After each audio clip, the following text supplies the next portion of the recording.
Nós estamos fazendo aqui, o que acabamos de fazer aqui foi, na verdade, um ato de resistência, né? Nós estávamos orando e resistindo acerca de todas as tentativas de dominação do nosso adversário, dominação dos corações daqueles que estão distantes dos caminhos do Senhor. O nosso inimigo, ele tenta se valer disso, mas quando a gente se coloca na brecha, a gente resiste, ele não consegue prosseguir, ele não consegue avançar.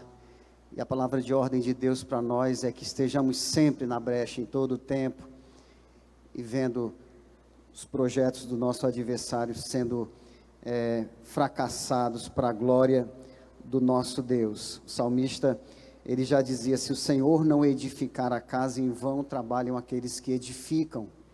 E se o Senhor não guardar a cidade, em vão vigia a sentinela.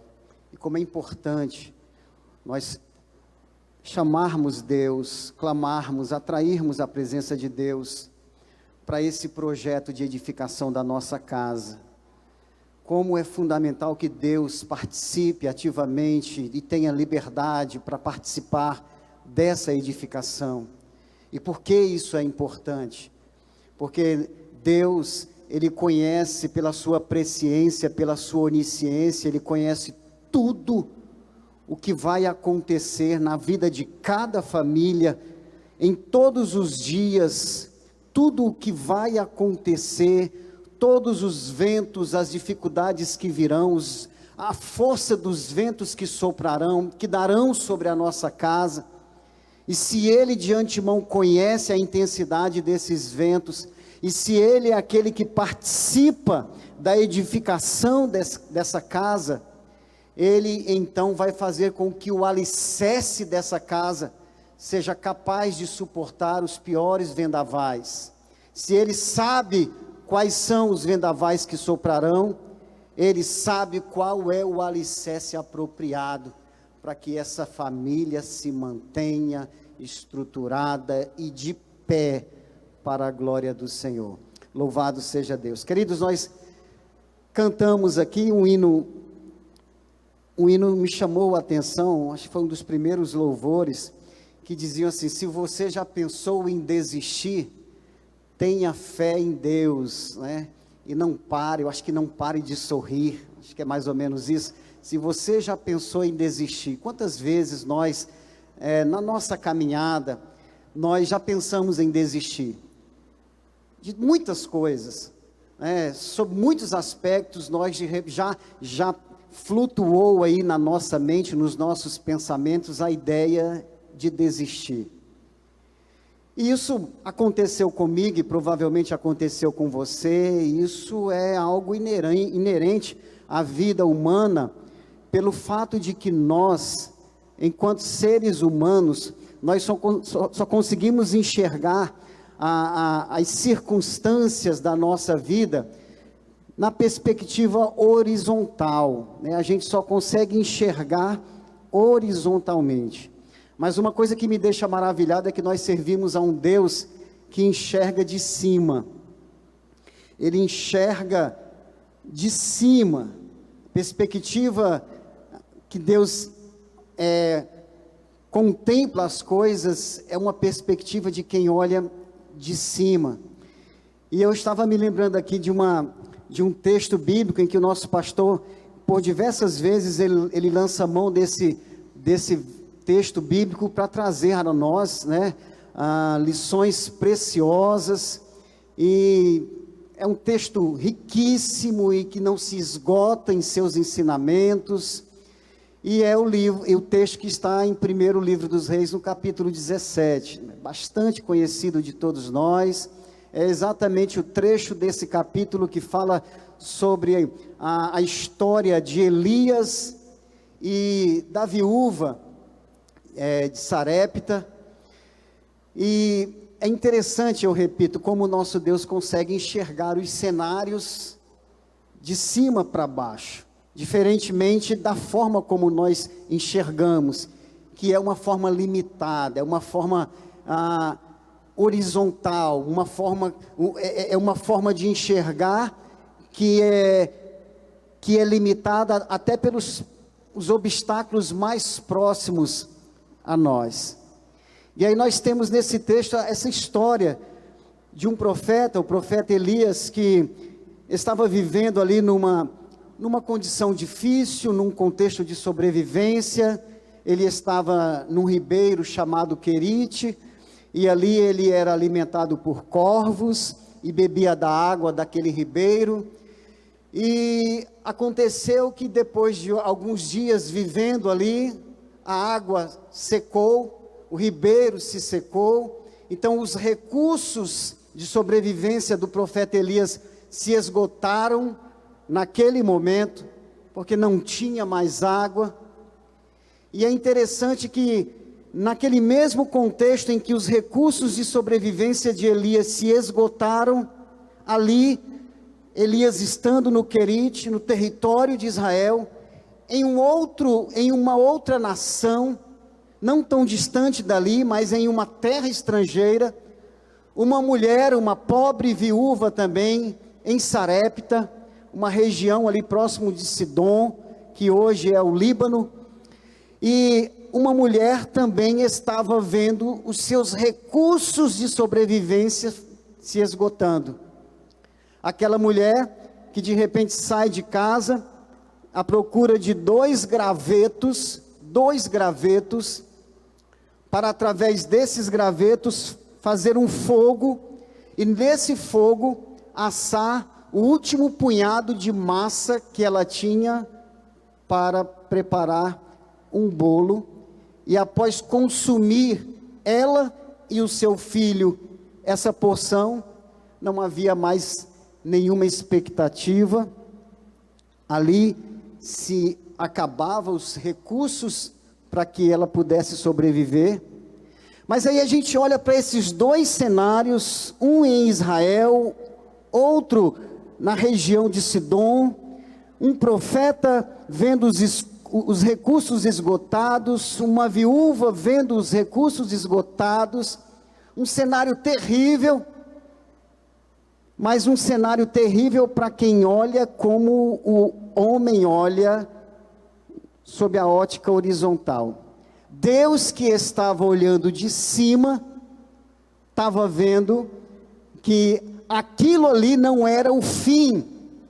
Muito embora as evidências estivessem declarando o esgotamento dos recursos, para aquele que olha lá de cima, que vê de cima, ele via que ali não era o fim. Imagine se nós fôssemos olhar para a figura daqueles dois gravetos ou dois cavacos que aquela viúva tinha, que era justamente o combustível que ela utilizaria para alimentar aquele fogo, para assar o seu bolo. Talvez aquele fogo que significava ou simbolizava a última centelha de vida dela e do seu filho. Imagine se nós fôssemos dar nomes àqueles dois gravetos. Poderíamos chamar um de fim e o outro de morte. O fim da provisão e morte. Mas é interessante que, quando Deus está participando do cenário, aquilo que de repente sugere o fim, parece ser o fim, Deus mostra que aquilo pode ser melhor do que o começo. Em Deus, com Deus no cenário, o fim das coisas são melhores do que o começo delas. Então, mesmo tendo aqueles dois gravetos, imagine que porção aquela mulher tinha de massa para fazer um bolo, em que 2 gravetos bastavam para alimentar um fogo para preparar aquilo. Que coisa irrisória. Mas, enquanto a gente de repente olha para os gravetos e os chama de fim e morte, nós vemos pelo texto que, pela intervenção de Deus naquela história, aqueles gravetos muito bem podiam mudar de nome. Eles poderiam passar a ser chamados de recomeço e vida. Deus via de cima um profeta que não tinha mais, humanamente falando, recursos de sobrevivência. Deus olhava de cima e via uma viúva que também não tinha. Mas olhando de cima, ainda que tudo estivesse alheio ao conhecimento deles, ainda que tudo conspirasse para o fim, Deus olhava para o profeta e era como que se ele dissesse: você é a resposta para ela. E ele olhava para aquela viúva e dizia: você é a resposta para ele. Lá de cima ele olhando e vendo que aquilo que para eles de repente parecia o fim, louvado seja Deus, para Deus era um recomeço. Um recomeço que fez com que, depois de que tudo viesse a acontecer, aquela mulher, ela nunca mais teria que sair de casa para procurar apenas 2 gravetos para preparar a porção de alimento que ela dispunha. Porque a partir de agora, com a intervenção de Deus, aqueles gravetos agora significando recomeço e vida, quando ela ia preparar a comida, ela precisava de muitos gravetos, porque agora Deus tinha trabalhado e tinha feito com que na casa dela tivesse muita fartura, muita comida.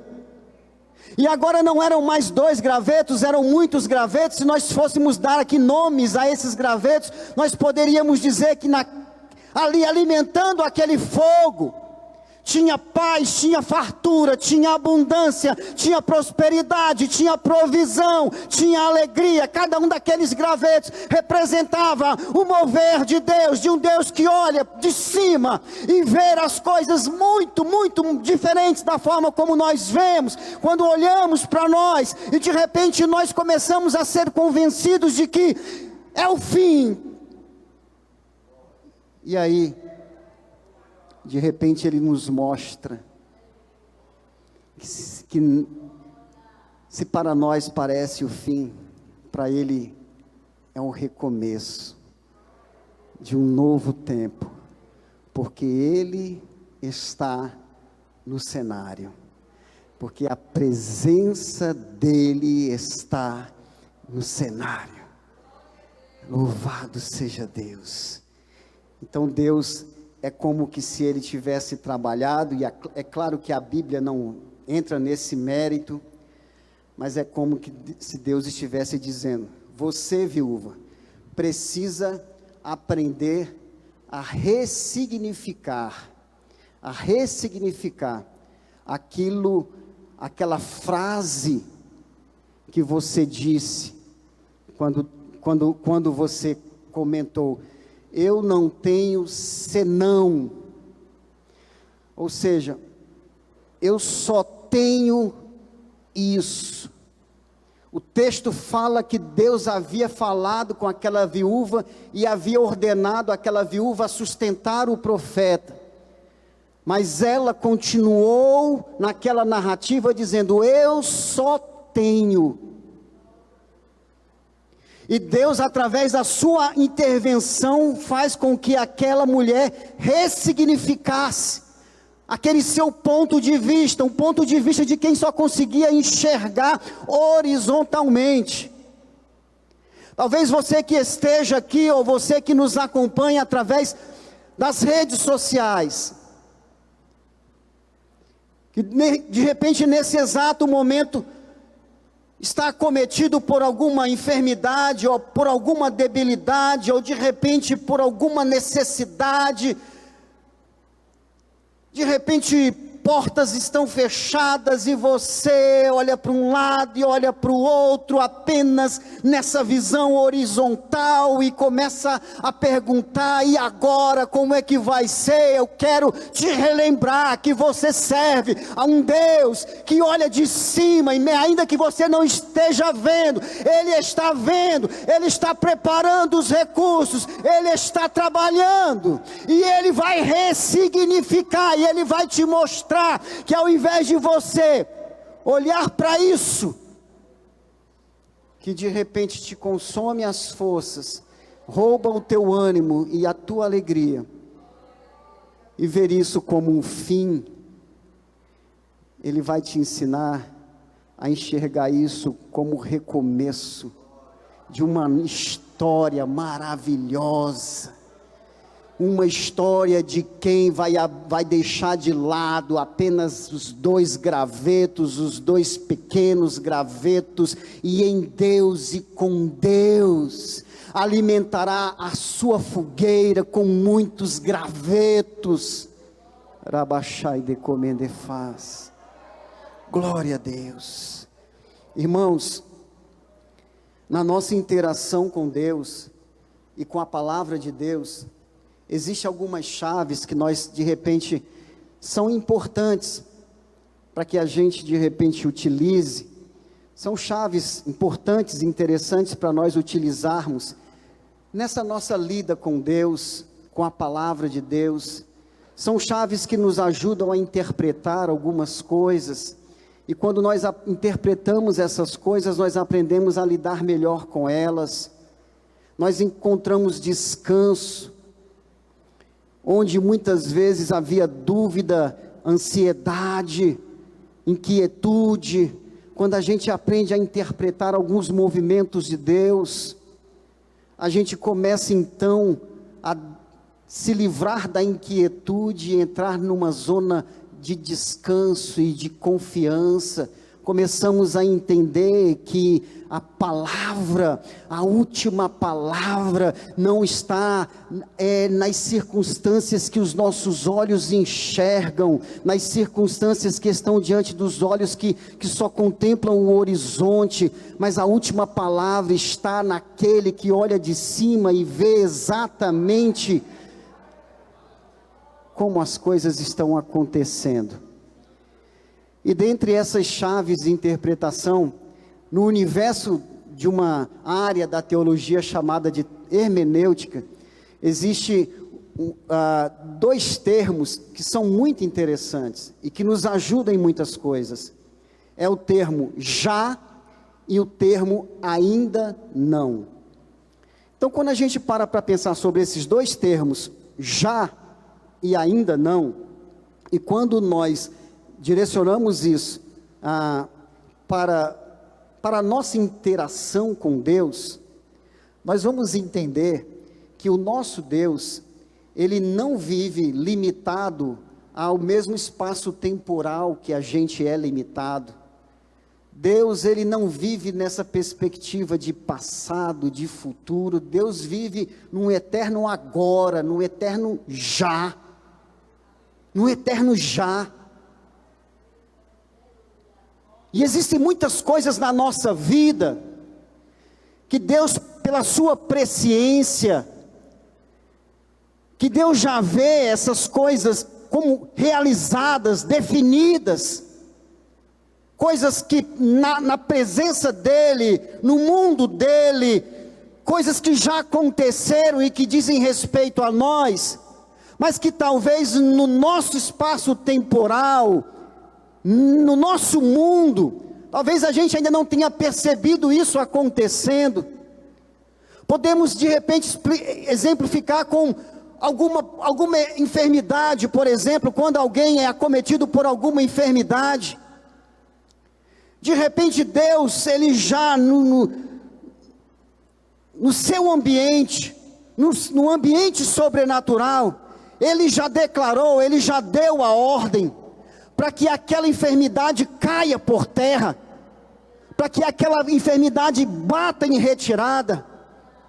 Mas de repente, mesmo isso já sendo uma realidade, porque a realidade de Deus, ainda que muitas vezes não esteja associada exatamente com a nossa, no que diz respeito ao tempo de ocorrência, de acontecimento dos fatos, mas se já aconteceu na realidade de Deus, é questão de um momento ou de outro de acontecer na nossa realidade, porque a nossa realidade, ela caminha em direção à realidade de Deus, e quando ela toca a realidade de Deus, aquilo que já para ele havia acontecido e para nós ainda não, o nosso ainda não, ao tocar na realidade de Deus, se transforma num já, num aconteceu, em algo que já aconteceu.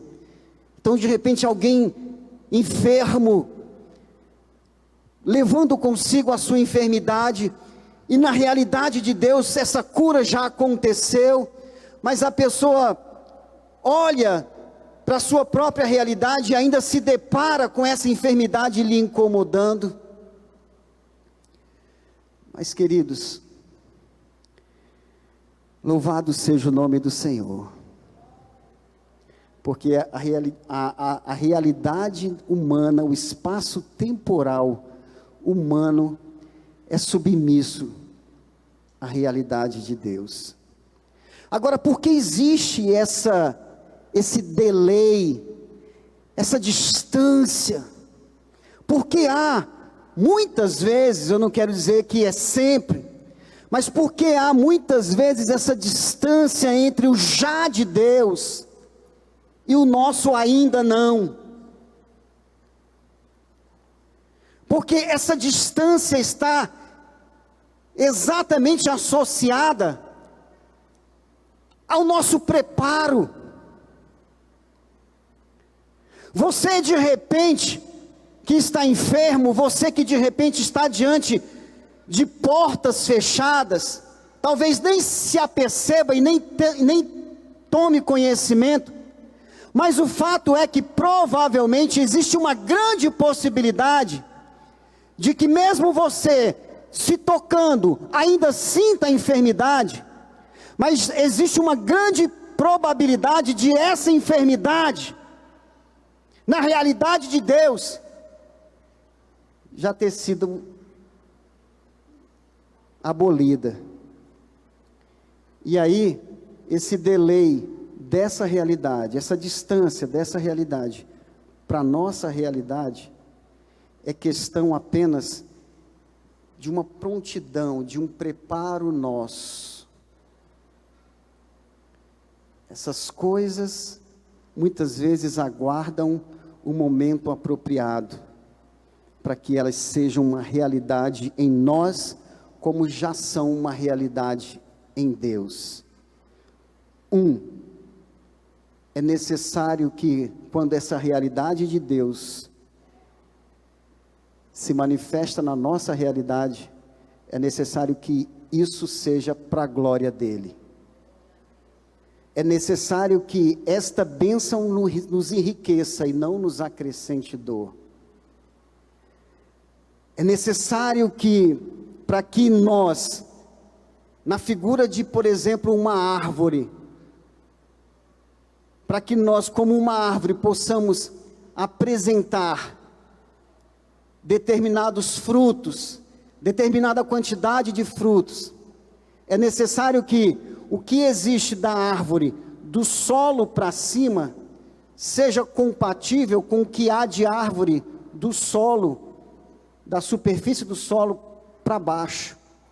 Trocando isso em miúdos, muitas vezes a realidade de Deus ainda espera mais um pouco, até tocar a nossa realidade, porque nós, de repente, não estamos prontos para viver algo que vai ser para a glória dEle, que vai ser para nos enriquecer e não nos acrescentar dor, e para ser algo aonde o que vai ser revelado em nós seja compatível com as nossas raízes.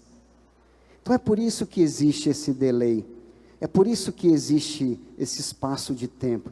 Mas se lá já está declarado, não tem como. Vai chegar a hora de aqui se realizar. Se lá ele já abriu a porta, aqui, ainda que todas elas estejam fechadas,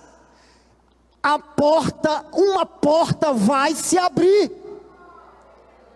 Se lá a ordem da cura já foi liberada, e aqui as evidências, os exames testificam de que ela ainda está presente, chegará um momento em que a realidade de lá, como sempre, vai prevalecer sobre a realidade daqui, e a cura que já aconteceu lá na realidade de Deus, vai ser a tua realidade também.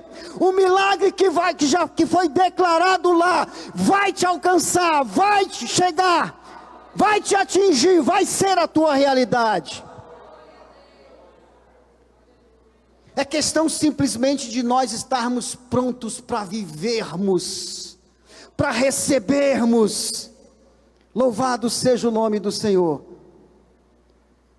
Lá em Deuteronômio no capítulo 7, vamos aqui ler apenas alguns versículos, as horas já se foram, mas a partir do verso 17, se puder projetar Israel, por favor, Deuteronômio 7, 17, eu vou ler aqui uma velocidade, numa cadência um pouco maior, diz assim: se disseres no teu coração, essas nações são mais numerosas do que eu, como as poderei lançar fora? 18, delas não tenha temor, não deixes de te lembrar do que o Senhor teu Deus fez a Faraó e a todos os egípcios, das grandes provas que viram os teus olhos, e dos sinais e maravilhas e mão forte, e braço estendido com que o Senhor teu Deus te tirou. Assim fará o Senhor teu Deus com todos os povos diante dos quais tu temes. E mais, o Senhor teu Deus entre eles mandará vespões, até que pereçam os que ficarem e se escondam diante de ti.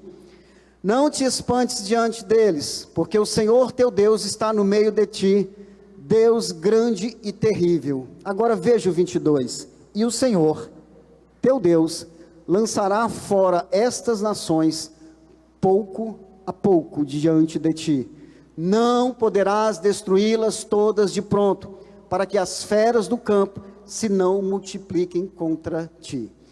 Vejam bem, nós temos aqui a narrativa, Deus dando as instruções acerca da tomada, da ocupação da terra prometida. E Deus estava dizendo que aquele povo, o povo dele, o povo de Israel, ia tomar aquele território desde Dan até Berseba, desde do norte até o extremo sul. Aquela extensão Deus já havia dado a Israel, já era de Israel. Mas Deus diz o seguinte: vocês vão ocupar a terra, mas não é bom que vocês ocupem de uma vez só. Não é bom que vocês de uma vez só expulsem todos os habitantes daquela terra. Por quê? Porque vocês não têm ainda uma densidade demográfica, uma densidade populacional capaz de povoar toda a terra. Então, se vocês expulsarem todos os habitantes, mas só conseguirem ocupar uma parte da terra, o que vai acontecer é que, com o passar do tempo, as feras naquelas áreas desertas, elas vão se proliferar, elas vão crescer, e de repente elas serão uma ameaça para vocês. Então, vocês vão ocupar até onde vocês podem ocupar. E aqueles povos que vão permanecer lá, depois, à medida que vocês forem crescendo, vocês vão expulsando, vocês vão tomando conta do território, e vão ocupando o território. Mas enquanto isso, deixe eles lá, porque eles vão ficar cuidando da terra de vocês, porque a terra eu já dei a vocês. Ainda que eles continuem por um tempo habitando lá, mas a terra é de vocês. E aí, essa foi a estratégia, ocupar até onde eles poderiam ocupar. Mas depois, quando eles se tornassem grandes o suficiente para ocupar o restante da terra, como Deus havia prometido, assim iria acontecer. Eles iam ocupar de Dan a Berseba. Percebe? Como tudo de repente está relacionado à nossa capacidade de se apropriar, de possuir, de conviver. Deus tem coisas tão tremendas, tão preciosas, tão poderosas, tão grandes, coisas que de repente agora nós não temos nem como abarcá-las, nem como tomar posse de tão grandes que são. E como a bênção dele enriquece e não acrescenta dores, se ele fosse nos dar algo maior do que a nossa capacidade de possuir, talvez aquilo poderia ser muito mais um embaraço do que uma bênção. Ocupe pouco a pouco. Mas se eu já te dei aquilo que você ainda não possuiu, pode ficar tranquilo, eu já te dei já. Então, alguém vai estar cuidando e na hora certa você vai colocar a mão, porque é teu, porque a bênção é tua e ninguém tira, ninguém tira. Não se preocupe, porque ainda que você olhe com os olhos que vão apenas no nível do horizonte e vejam que não está compatível a promessa com as expectativas do cumprimento, não se preocupe, você está olhando na perspectiva horizontal, ele está olhando lá de cima, e ele sabe, ele está cuidando, ele está preparando aqui, ele está preparando ali, ele está preparando, porque quando a realidade dele tocar com a tua realidade, quando elas se encontrarem, aleluias, glória a Deus, glória a Deus, não serão mais 2 cavacos, serão uma multidão de cavacos, a fogueira vai ter que ser grande, haverá fartura, louvado seja o nome do Senhor. Então a gente vai crescendo, e quando a gente vai se tornando grande a ponto de ir tomando posse, grande no sentido de quê?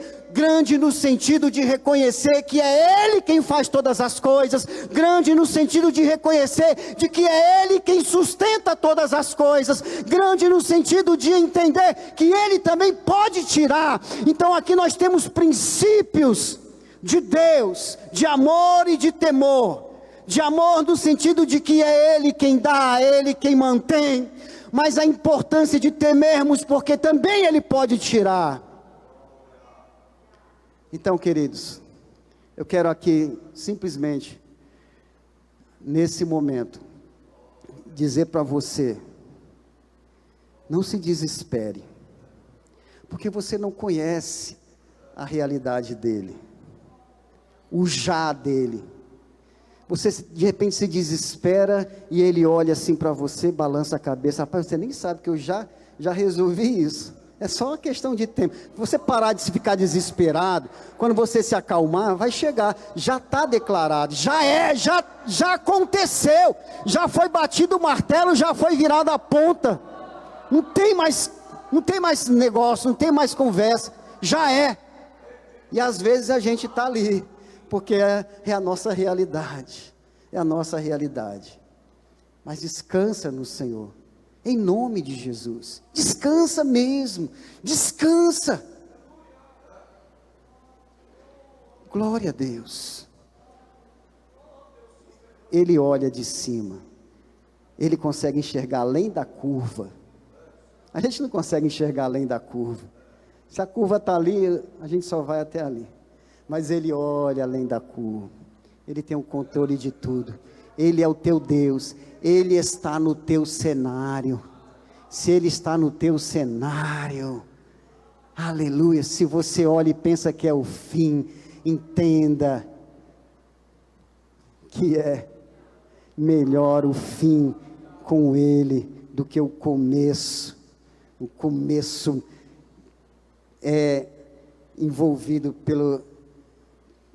pela nossa autossuficiência, aquele começo em que nós nos garantíamos, nós nos bastávamos, nós achávamos que podíamos, a gente pensava que aquele começo era maravilhoso, porque a gente estava no controle de tudo, e agora quando a gente chega no fim, que o ribeiro seca, que a farinha da panela acaba, o azeite da botija acaba, e agora a gente pensa que é o fim, é sim o fim da nossa, do nosso pensamento de que a gente se basta, do que a gente se garante, e agora nele, esse nosso fim é o símbolo de um recomeço poderoso, de quem agora viverá na dependência de Deus. Amém? As horas já se foram, vamos nos colocar de pé, permissão meu pastor, vamos nos colocar de pé, vamos orar. Glória a Deus, glória a Deus. Eu creio, irmãos, e eu não vou falar isso para sensacionalizar, eu vou falar porque eu creio, Tem gente no nosso meio aqui, que de repente não precisa fazer nem muito esforço para encontrar essa enfermidade, basta ir lá, de repente colocar a mão, basta canalizar o seu pensamento para lá e vai se lembrar da dor, do desconforto, do incômodo. Mas eu quero ousar aqui na presença de Deus e dizer, e se eu fosse você, eu tomaria posse. A cura já aconteceu. E eu sugiro você, se é coisa de doido ou se não é, não importa. Eu sugiro você a começar a agradecer. Quanto mais você agradecer, menor vai ser esse delay da realidade de Deus para a tua realidade.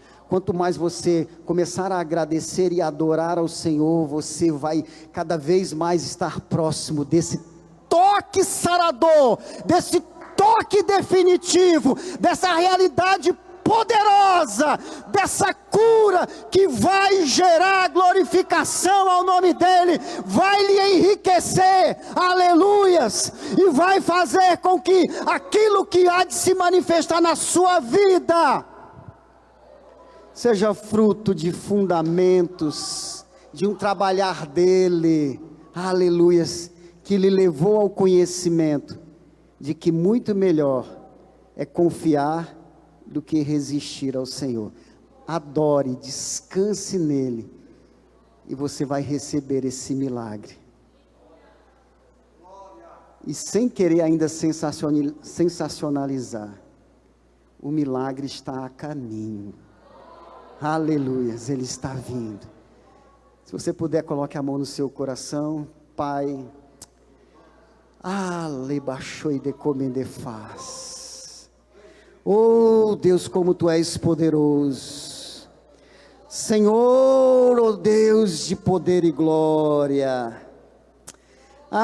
Jesus, como aquela história, Senhor, daquele moço do profeta Eliseu, que só conseguia enxergar, Senhor, oh Deus, no horizonte, mas quando os seus olhos, diante ó Deus, do mover de Deus, os olhos foram abertos, eles puderam ver, ó Senhor, que muito além dessa realidade tão limitada e tão pequena, existe uma realidade poderosa de um Deus que trabalha por nós, oh Senhor, que cuida de nós, que nesta noite, Senhor, corações aqui, Deus, entre em um modo de descanso em Ti, Senhor. Entendam que ainda que não esteja ainda na realidade acontecendo ou tenha acontecido na realidade desse homem e dessa mulher, na Tua realidade, isso já pode ser, ó Deus, um fato. Oh Senhor, em nome de Jesus, que essa noite seja uma noite de mudança de chave, no nosso comportamento acerca do Teu cuidado, que não haja dúvidas, Pai, mas que aprendamos a descansar no Senhor, Em nome de Jesus, nós te louvamos e te agradecemos.